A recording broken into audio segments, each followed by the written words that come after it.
Everyone, welcome back. इस वाले video में मैं डिस्कस करने वाली हूँ 2019 में पेपर जो आया था MSc entrance exam Punjab university chemistry का। ओके, बहुत से बच्चों ने मुझे रिक्वेस्ट किया था, ईमेल किया था इस वीडियो के लिए। ये वाली वीडियो को मैं 3 पार्ट्स में डिवाइड करूंगी। इस वाली वीडियो में मैं ऑर्गेनिक डिस्कस करूंगी, नेक्स्ट में इनऑर्गेनिक एंड उससे नेक्स्ट में फिजिकल। ओके, टोटल जो क्वेश्चन आते हैं एंट्रेंस एग्जाम में वो आते हैं 75, ठीक है, और 25 आते हैं ऑर्गेनिक के, 25 इनऑर्गेनिक के, 25 फिजिकल के, ऐसे आते हैं। तो 1.5 आवर होता है पेपर करने के लिए। अब जो ये क्वेश्चन पेपर है इस आपको 2019 का आपको डिस्क्रिप्शन बॉक्स में मिल जाएगा, आप वहां से जाके देख सकते हो। यहाँ पे मैंने आंसर डिस्कस किए हैं और थोड़े बहुत क्वेश्चन साथ में लिखे हैं। ओके, तो मैं 2020 का डिस्कस नहीं कर रही क्योंकि 2020 में पेपर नहीं हुआ था ड्यू टू कोविड, और 2019 में हुआ था, इसलिए मैं 2019 का डिस्कस कर रही हूँ। ओके, तो स्टार्ट करते हैं फर्स्ट वाले क्वेश्चन से। फर्स्ट जो क्वेश्चन है उसमें पूछा गया था स्टेबिलिटी ऑफ कार्बोकटायन। अब जो स्टेबिलिटी ऑफ कार्बोकटायन है ये क्वेश्चन था, और इसमें आपको ऑर्डर बताया था कि इसमें सबसे ज्यादा स्टेबल कौन सा कार्बोकटायन है। अब मैंने स्टेबिलिटी ऑफ कार्बोकटायन पे ऑलरेडी वीडियो बनाई हुई है, उसका लिंक भी आपको डिस्क्रिप्शन में मिल जाएगा, अगर आप चाहते हो वहां से जाके चेक कर सकते हो। तो अगर इसमें हम कार्बोकटायन की स्टेबिलिटी देखें तो सबसे ज्यादा स्टेबल कौन सा कार्बोकटायन होता है, जो एरोमेटिक, अगर कार्बोकटायन बने और वो एरोमेटिक बन जाए। उसके बाद आता है मीसोमेरिक इफेक्ट, ठीक है। उसके बाद आता है एरोमेटिक, मीसोमेरिक, देन आता है हाइपर कंजुगेशन, फिर उसके बाद आता है इंडक्टिव इफेक्ट। अगर प्लस एंड से कोई उसको स्टेबलाइज कर रहा है कार्बोकटायन को, वो सबसे ज्यादा स्टेबल होता है। अब ये वाले क्वेश्चन में हम देखेंगे भी कैसे स्टेबल हुआ पड़ा है, ठीक है। अगर हम फर्स्ट देखें, यहाँ पे C है, उसके साथ C6H5 इसकी एक रिंग बना देते हैं, ऐसे करके इसकी रिंग बन रही है। ओके, तो यहाँ पे है पॉजिटिव चार्ज, राइट। तो ये पॉजिटिव चार्ज जो है वो ये वाला जो डबल बॉन्ड है इसको यहाँ पे देते जा रहा है, ठीक है। ये वाला डबल बॉन्ड यहाँ शिफ्ट हो गया और ये डबल बॉन्ड यहाँ शिफ्ट हो गया और यहाँ पे आ गया पॉजिटिव चार्ज। तो इसको ऐसे ऐसे करके ये स्टेबलाइज कर रहा है। तो यहाँ पे 3 ऐसे ग्रुप लगे हुए हैं, 1 2 3 लगे हुए हैं ना, तो 3 ग्रुप इसको कार्बोकटायन को स्टेबलाइज कर सकते हैं। सेकेंड केस में आप देख सकते हो कि यहाँ पे 2 H लगा हुआ है और एक ही C6H5 लगा हुआ है, मतलब एक ऐसा ग्रुप लगा हुआ है, तो सिर्फ एक ही ग्रुप स्टेबलाइज कर रहा है। तो मतलब इन दोनों में से सबसे ज्यादा स्टेबलाइज कौन कर रहा है, फर्स्ट वाला ना, जिसमें 3 फिनाइल रिंग्स लगे हुए हैं, राइट। और थर्ड और फोर्थ केस में कोई भी फिनाइल रिंग नहीं लगा हुआ, यहाँ पे CH3 लगा हुआ है। तो CH3 जो है वो कैसे स्टेबलाइज कर रहा है, जो फिनाइल रिंग है वो कैसे कर रहे हैं, मीसोमेरिक इफेक्ट से। ये वाला कैसे स्टेबलाइज कर रहा है, ये तो एक प्लस आई इफेक्ट लगा रहा है कि ये इसका जो पॉजिटिव चार्ज है कार्बन के उसको कम कर रहा है। कैसे, इसको थोड़े से इलेक्ट्रॉन देके। ओके, और सेकंड जो है इनका क्या लगता है, हाइपर कंजुगेशन। वो कैसे लगता है, हाइपर कंजुगेशन में यहाँ पे एक H जो है वो ब्रेक कर जाता है, ठीक है, ऐसे करके ब्रेक, H पॉजिटिव की फॉर्म में निकल जाता है और ये बॉन्ड यहाँ शिफ्ट हो जाता है और ऐसे करके कुछ हमें मिल जाता है, ठीक है। तो पॉजिटिव चार्ज स्टेबलाइज होता है, हाइपर कंजुगेशन से ऐसे होता है स्टेबलाइज। अब यहाँ पे 2 CH3 ग्रुप लगे हुए हैं, ये सारे H हाइपर कंजुगेशन में जा सकते हैं, यहाँ पे भी सारे H जा सकते हैं। अगर डी ऑप्शन में देखें हम, तो डी में सिर्फ एक CH3 है, बाकी 2 H है, तो सिर्फ ये वाला CH3 ही जो हाइपर कंजुगेशन में जा सकता है और ये वाला CH3 ही प्लस आई से स्टेबलाइज कर सकता है। तो मतलब सबसे स्टेबलाइज कौन सा हो गया, फर्स्ट वाला। तो रेंज जो ऑर्डर आ जाएगा वो कैसे आएगा, अगर आपको ये वाला कंसेप्ट ना डिटेल में समझना है, आप ना कार्बोकटायन पे मैंने पूरी प्लेलिस्ट बनाई हुई है, तो उसका आपको सिर्फ इंट्रोडक्शन वीडियो देखनी है, सारी वीडियोस नहीं देखनी, इतना सिलेबस में नहीं है एमएससी एंट्रेंस में पीयू के, ठीक है। तो जैम में तो आता है, राइट, जैम में तो आता है उतना डिटेल में, लेकिन पीयू में नहीं आता। तो आप सिर्फ इंट्रोडक्शन पार्ट देख सकते हो कार्बोकटायन का, उससे आप कोई भी क्वेश्चन सॉल्व कर लोगे जो पीयू में पूछे जाएंगे। फाइन, अब इसमें जो ऑर्डर आएगा वो आएगा A B C और D, ऐसे ऑर्डर रहेगा कार्बोकटायन की स्टेबिलिटी का। तो फर्स्ट क्वेश्चन हो गया। अब हम निकालते हैं सेकंड क्वेश्चन है, वो है we have to find the configuration, R और S निकालना है। सो ये भी इंपॉर्टेंट क्वेश्चन है, बहुत इजी है, हम BSc 1 में ही करते हैं ऑर्गेनिक में, ठीक है। तो इसमें हमें क्या होता है, हमने पीरियोडिक ऑर्डर डिसाइड करने होते हैं। जो फर्स्ट एटम जिसका, जैसे हम ये वाले कार्बन का निकालेंगे ना, जो भी फर्स्ट एटम जिसका एटॉमिक नंबर सबसे ज्यादा होगा उसको सबसे ज्यादा नंबर मिलता है। अगर आपको कोई भी ऐसा टॉपिक लगे जो आपको लगता है कि हमें पूरा डिटेल में समझना है, तो आप मुझे कमेंट बॉक्स में बता सकते हो, तो मैं आपको उस पर वीडियो बनाने की ट्राई करूंगी। सो यहाँ पे था क्लोरीन, ये वाले कार्बन से स्टार्ट करते हैं। फ्लोरीन, इसको मिलेगा 1 नंबर, ऑक्सीजन इसको मिलेगा 2 नंबर, ये कार्बन है तो इसको मिलेगा 3 नंबर। अब हमने इसको रोटेट करवाना है 1 2 3 ऐसे, ये बन रहा है आर, राइट। जो फोर्थ ग्रुप है इसका वो कहां पे है, कहां पे है, अबव द प्लेन, राइट। वो कहां पे है, अबव द प्लेन। इसमें फोर्थ ग्रुप जो ना, इसको इधर वाले C डबल बॉन्ड OH को नहीं मिलेगा, किसको मिलेगा, इसको मिलेगा, क्योंकि यहाँ पे हम कार्बन जाते हैं तो हमें क्लोरीन मिल रहा है, तो ये ये मिलेगा, इसको मिलेगा 3 नंबर, ठीक है। तो कैसे आएगा 1 2 3 ऐसे घूम रहा है, ठीक है ना, ऐसे घूम रहा है, तो ये कौन सी कॉन्फ़िगरेशन होगी, S हो जाएगी, ओके। नीचे वाला का देखते हैं, इधर क्लोरीन है, तो फोर्थ वाला कहां पे है, ऊपर है ना फोर्थ वाला, तो ये ऐसी रहेगी। अगर फोर्थ वाला अगर वर्टिकल लाइन पे आ जाए, सॉरी इस हॉरिजॉन्टल लाइन पे आ जाए, तो कॉन्फ़िगरेशन जो है वो चेंज हो जाती है, राइट। यहाँ पे कार्बन है, क्लोरीन को 1 नंबर मिलेगा क्योंकि क्लोरीन का एटॉमिक नंबर ज्यादा होता है, राइट। सो यहाँ पे नाइट्रोजन है, इसको 2 मिलेगा, ऊपर वाले को 3 मिलेगा। सो 1 2 3 ऐसे करके ऊपर है। फोर्थ वाला सेम इस वाली लाइन पे है, वर्टिकल लाइन पे है, तो चेंज नहीं होगी, तो ये R हो जाएगा। सो 1 2 3 4, सो 2 पे रहेगा S और थर्ड पे रहेगा R।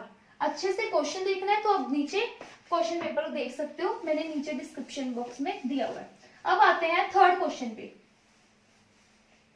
थर्ड क्वेश्चन में क्या था कि reactivity of halogenation of alkanes. जब भी हम हैलोजिनेशन करवाते हैं तो सबसे ज्यादा रिएक्टिव कौन सा होता है, ये वाला ऑर्डर रहता है, फ्लोरीन, फिर उसका chlorine, then bromine, then iodine, right. So fluorine तो एक्सप्लोजिव भी हो सकता है, ओके। उसके बाद आता है प्रोपीन। प्रोपीन यहाँ पे ना मेनली जो मैंने ऑर्गेनिक में ऑब्जर्व किया है क्वेश्चन पेपर, आपको ना नेम दिए हुए हैं इंस्टेड ऑफ कि आपको स्ट्रक्चर बना के दिया हुआ है, मेनली नेम्स दिए हैं, तो आपको नेम्स का थोड़ा आइडिया होना चाहिए अगर आपको ऑर्गेनिक में अच्छा करना है एंट्रेंस एग्जाम में, फाइन। सो प्रोपीन का कैसे स्ट्रक्चर होता है, you should have idea of name, naming आनी चाहिए। क्लोरीन, तो जब ये एडिशन होगी कहाँ पे हो जाएगी, यहाँ पे, है ना, ऐसे एडअप हो जाएंगी, तो ये क्या बन जाएगा 1 2 3 1 2 डाइक्लोरोप्रोपीन, प्रोपीन आएगा यहाँ पे, प्रोपीन, ठीक है। सो 1 2 डाइक्लोरोप्रोपीन बन जाएगा। किसी का भी स्ट्रक्चर नहीं दिया हुआ, हर में नेमिंग में बात की हुई है। नेक्स्ट आता है फिफ्थ क्वेश्चन, ये भी थोड़ा अच्छा क्वेश्चन था और मैंने ये देखा है कि सीधे सीधे क्वेश्चंस आए हुए हैं, ये कुछ घुमा फिरा के क्वेश्चंस बहुत कम आए हुए हैं ऑर्गेनिक में, फाइन। फिफ्थ क्वेश्चन में क्या है, CH2 double bond CH, C triple bond CH, लिन्नार्ड कैटलिस्ट। ये ना लिन्नार्ड जो कैटलिस्ट होता है इसमें होता है H2 प्लेटिनम, ठीक है। इसको डीएक्टिवेट किया जाता है बाय एडिंग, इसमें डालते हैं प्लेटिनम बेरियम सल्फेट, ऐसे कुछ डालते हैं, sorry platinum lead acetate, lead acetate डाल के इसको डीएक्टिवेट किया जाता है। सो लिन्नार्ड कैटलिस्ट में क्या होता है कि यहाँ पे C ट्रिपल बॉन्ड CH है ना, तो ये इस पे ही अटैक करता है, मतलब ट्रिपल बॉन्ड पे ही अटैक करता है, और यहाँ पे आएगा C डबल बॉन्ड और CH, C ट्रिपल बॉन्ड है तो यहाँ पे सिर्फ डबल बॉन्ड रह जाएगा। सो इससे ज्यादा ये रिड्यूस नहीं करता, मतलब ट्रिपल बॉन्ड से डबल बॉन्ड तक। तो इसमें कौन सा प्रोडक्ट बनेगा 1 2 3 4, सो 1 3 डाई 1 3 बूट 2 डाइइन, ठीक है, ऐसे 1 3 बूट डाइइन, ऐसे कुछ नेम बनेगा इसका। तो ये फिफ्थ का ए ऑप्शन रहा होगा, ओके। तो अब करते हैं सिक्स्थ क्वेश्चन। सिक्स्थ क्वेश्चन में क्या किया गया है, क्या दिया गया है हमें, हमने AlBr3 डाला हुआ है, CH3 CH2 ब्रोमीन। इसमें हमने डाला हुआ AlBr3। ये कौन सी रिएक्शन है? फ्रीडल क्राफ्ट अल्काइलेशन, ठीक है। तो फ्रीडल क्राफ्ट अल्काइलेशन है, तो इसमें बेसिकली ये वाला जो है CH3CH2 ये इसके साथ रिएक्ट करेगा और CH3CH2 पॉजिटिव इलेक्ट्रोफाइल जनरेट होगा और ये इस पे अटैक कर देगा बेंजीन रिंग पे और हमारे पास बनेगा ethyl benzene. Okay, so next है, ये भी काफी सिंपल सा क्वेश्चन था। उन्होंने पूछा गया था SN2 रिएक्शन में इन अल्काइल हैलाइड्स कौन सी काइनेटिक्स फॉलो की जाती है। अगर आपको थोड़ा सा भी आइडिया हो, जो SN1 होता है, SN2, ये 1 का मतलब ये काइनेटिक्स से ही होता है कि ये फर्स्ट ऑर्डर रिएक्शन है, 2 का मतलब होता है ये सेकेंड ऑर्डर रिएक्शन है। ओके, सो तो यहाँ पे उन्होंने 2 का मतलब बेसिकली पूछा गया था SN2 रिएक्शन कौन सा काइनेटिक्स फॉलो करती है, तो 2 है, तो ये कौन सा होगा? Second order kinetics. Okay, so next जो है वो था ये आपको रिएक्शन दी हुई है। मैंने बहुत से लास्ट ईयर के मैं जब पेपर देख रही तो मैंने ऑब्जर्व किया है इस वाले एंट्रेंस में क्या हो रहा है कि आपको कार्बोनिल केमिस्ट्री जो है वो काफी इंपॉर्टेंट है। तो मैं आपको ना एक बुक की PDF दे दूंगी नीचे डिस्क्रिप्शन में, वहां से जाकर आप चेक कर सकते हो कि बेसिकली वो कुछ नहीं करते, आपको एक रिएक्शन देंगे और पूछेंगे इसका नेम क्या है। तो आपको सिर्फ आपको कार्बोनिल में जो भी रिएक्शंस में नेम रिएक्शन है जिसमें कार्बोनिल इन्वॉल्व होता है, तो आपको आइडिया होना चाहिए ये वाली नेम रिएक्शन ये वाली है। तो ये वाला ना 2 क्वेश्चंस आए हुए हैं ऑर्गेनिक में।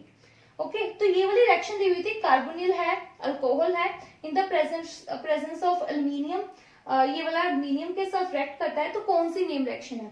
तो नेम रिएक्शन कौन सी होगी? मेल्विन पॉन्ड्रॉप। ओके, डी ऑप्शन था सिर्फ यही। उसके बाद ये है 9th क्वेश्चन। 9th क्वेश्चन में क्या पूछा गया है? Cumene hydroperoxide. क्यूमीन से हम क्या बना सकते हैं? फिनोल बना सकते हैं। ये काफी इंपॉर्टेंट है, हम पढ़ते भी हैं अपनी BSc 1 में। सो यहाँ पे जब हम क्यूमीन में डिल्यूटेड H2SO4 सल्फ्यूरिक एसिड डालेंगे तो फिनोल प्लस एसीटोन बनेगा। बस यही हमें ऑप्शन में बताना था कि क्या बनेगा, फिनोल प्लस एसीटोन बनेगा। ओके, सो नेक्स्ट देखो, फिर से ऐसे ही नेम रिएक्शन दी है, वो भी कार्बोनिल केमिस्ट्री से ही, बेंजाइलडिहाइड टू सिनेमिक एसिड। बेंजाइलडिहाइड से हम सिनेमिक एसिड में कैसे चेंज कर सकते हैं, ये पूछा गया था in presence of acidic hydride. ये भी काफी इंपॉर्टेंट नेम रिएक्शन है, वो कौन सी है? पेल्किन कंडेंसेशन। फाइन, सिर्फ जस्ट नेम बताना था। अब उन्होंने नेक्स्ट क्वेश्चन जो था उसमें पूछा गया था कि हमारे पास अमाइड है, अमाइड से अमीन में कैसे जा सकते हैं। ये भी काफी इंपॉर्टेंट नेम रिएक्शन है, होफमैन रिएक्शन है, ठीक है। तो इसमें कार्बिन जो बनता है वो नाइट्रीन कार्बिन बनता है। तो उन्होंने कोई कार्बिन कौन सा इंटरमीडिएट पूछा है, वो नहीं पूछा गया था कि इसमें इंटरमीडिएट कार्बिन नाइट्रीन बनता है। तो इसमें क्या पूछा गया था कि रिएजेंट कौन सा है। जो रिएजेंट है वो कौन सा है? ब्रोमीन KOH, ये वाला रिएजेंट यूज होता है। ओके, से होफमैन रिएक्शन है, जस्ट सिंपल से पूछे गए, कुछ ऐसे नहीं पूछा गया कि इसमें कौन सा इंटरमीडिएट बन रहा है, जस्ट आपको नेम्स पूछे गए हैं, ये डायरेक्ट पूछा गया है, कुछ इतना घुमा फिरा के नहीं पूछा गया। उसके बाद आता है 2-ब्रोमो propanoic acid on alcoholic KOH followed by hydrolysis. तो अगर हम प्रोपोनोइक एसिड का, आपको बस नेमिंग आनी चाहिए, नेमिंग इंपॉर्टेंट है। प्रोपोनोइक एसिड बन गया, 2-ब्रोमो बन गया, इसमें हमने डाला अल्कोहलिक KOH, ठीक है। कौन सा प्रोडक्ट बनेगा? अल्कोहलिक KOH की तरह क्या करेगा? एलिमिनेशन कर देगा, किसका? ब्रोमीन यहां से जाएगा, ठीक है। यहाँ पे ऐसे कुछ होगा, यहां से E2 एलिमिनेशन होगा, यहां से अल्कोहलिक KOH बेस की तरह एक्ट करेगा, ठीक है, ये बेस की तरह एक्ट करेगा, यहां से H जाएगा, ये डबल बॉन्ड बनाएगा, इधर से ब्रोमीन निकल जाएगा, तो ये बन जाएगा, यहाँ पे OH है और KOH भी है। ये H जो है वो एसिडिक है ना, कार्बोक्सिलिक एसिड का जो H है वो एसिडिक है, तो ये यहाँ पे ऐसा प्रोडक्ट बन जाएगा। तो ये वाला ही प्रोडक्ट ऑप्शन में दिया हुआ था, you have to just tick mark. Okay, तो ऑप्शंस भी ऐसे दी हुई है that you can easily eliminate it, कि ये वाला ऑप्शन नहीं हो सकता। अगर आप एलिमिनेट करके करोगे ना तो इजी होता है क्वेश्चन को अटेम्प्ट करना। अब नेक्स्ट है वो NMR से। NMR का भी कोई डिटेल में नहीं गए, वो सिंपल आपको NMR के सिग्नल बनाने थे, वो भी इतना इजी मॉलिक्यूल दिया हुआ था।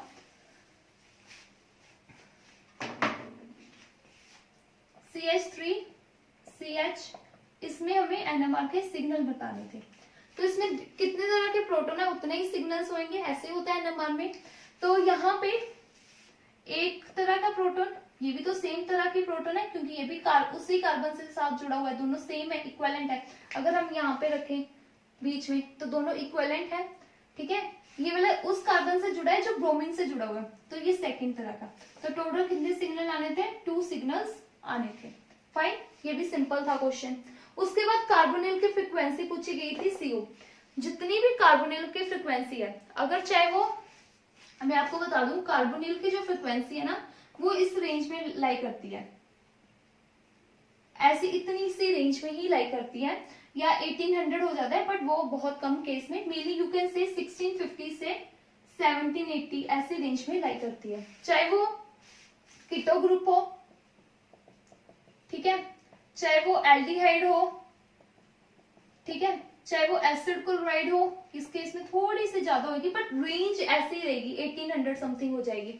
चाहे वो एसिडिक अनहाइड्रेट हो, कोई भी आ जाए, तो कार्बोनिल है ना जिसमें, उसकी जो रेंज है वो इतनी ही रहेगी। और ऑप्शन ऐसे दी हुई थी 2200, 1200, 1000, तो आप इजिली एलिमिनेट करके बता सकते हो कि हाँ 1705 ही रहेगा इसका ऑप्शन। ओके, नेक्स्ट जो पूछा गया था वो भी सिंपल, आप देख सकते हो क्वेश्चन ऐसे ना, आप इजिली देखते ही टिक लगाओगे, आपको कुछ इतना अगर आता है ओके, अगर नहीं आता तो आप नेक्स्ट में मूव करोगे, सोचने वाला कुछ है नहीं इसमें इतना। सो कर्टेनिक डिटर्जेंट जो था उसका ऑप्शन ये तो सिंपल ही था, सेटाइल ट्राइमिथाइल अमोनियम क्लोराइड, ये अगर आपको पता होगा तो ओके है, नहीं तो नेक्स्ट पे मूव करोगे। 16th जो क्वेश्चन था, इसमें नेफ्थलीन, ये मैंने स्ट्रक्चर यहाँ पे बनाए, वहां पे कोई स्ट्रक्चर नहीं दिया था, वहां पे आपको सीधा बताया गया था नेफ्थलीन ऑन रिएक्शन में CrO3, ये क्या है, CrO3 क्या होता है, ऑक्सीडाइजिंग एजेंट होता है। तो हमें क्या बनेगा, तो क्या बनता है 1,4-नेफ्थाक्विनोन, क्विनिनोन, ठीक है। तो ये भी मैंने स्ट्रक्चर बना दिया, पर वहां पे स्ट्रक्चर नहीं दिया गया था, वहां पे जस्ट नेम दिया था। तो इसलिए मैं बार बार बोल रही हूँ, अगर आपको एंट्रेंस क्लियर करना है तो you should have the idea of naming, ठीक है। अगर आपको नेमिंग नहीं आती तो उस पर थोड़ा सा काम करना पड़ेगा। सो नेक्स्ट क्वेश्चन था कि ग्लूकोज से ओस्टाजोन में कैसे कन्वर्ट कर सकते हैं, सिंपल था, by using this reagent C6H5NH NH2, ठीक है। इसका नेमिंग नहीं दिया था, इसका सीधा यही बनाया हुआ था, तो यही आंसर आ जाना है।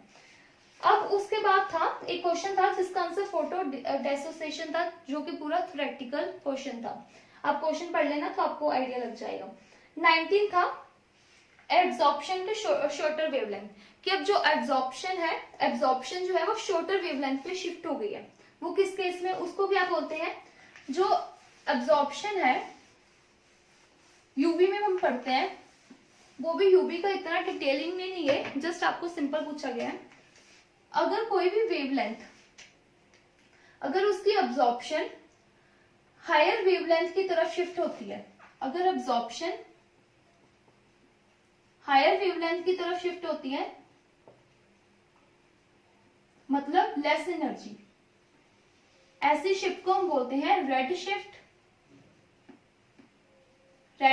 और बैथोक्रोमिक शिफ्ट, ठीक है। यहां पे पूछा गया है शॉर्टर वेवलेंथ, तो अगर कोई भी एब्जॉर्प्शन शॉर्टर वेवलेंथ की तरफ मूव करती है तो ऐसी से वो क्या होती है, शॉर्टर वेवलेंथ, जो एनर्जी और वेवलेंथ का ना इनवर्स रिलेशन रहता है, ठीक है। एनर्जी और वेवलेंथ इनवर्स रिलेशन में होता है, अगर शॉर्टर वेवलेंथ की तरफ शिफ्ट करती है तो उसको मतलब होता है हाई एनर्जी, ऐसी शिफ्ट को हम क्या कहते हैं, ब्लू शिफ्ट, और also called as hypsochromic shift, ठीक है, हिप्सोक्रोमिक शिफ्ट। तो वही आंसर आ जाना था, हिप्सोक्रोमिक शिफ्ट। तो आपको इसका भी आइडिया होना चाहिए, ये भी आप पढ़ सकते हो, बड़ा सिंपल सा है। यूवी का आपको थोड़ा सा आइडिया होना चाहिए, कौन सी शिफ्ट होती है, कौन सा अगर लोअर वेवलेंथ पे हो, जब हाई इंटेंसिटी इंक्रीज हो जाती है, डिक्रीज हो जाती है, तो आप सिंपली पढ़ सकते हो। नेक्स्ट क्या है, पायरोल की रिडक्शन करवा दी। पायरोल की रिडक्शन करवाने के बाद क्या बन जाएगा, डबल बॉन्ड हट जाएंगे, ऐसे बन जाएगा। इसका भी नेम दिया हुआ था अगेन, ठीक है। तो इसका जो ये वाला नेम रहेगा पिरोलिडीन, ठीक है। ओके, सो आगे वाले क्वेश्चन हम डिस्कस करते हैं। 5 क्वेश्चन जो है वो रेडी है, वो डिस्कस करते हैं अभी। अब हम डिस्कस करते हैं 21th क्वेश्चन। ओके, तो ये भी जो है यूवी स्पेक्ट्रोस्कोपी से है।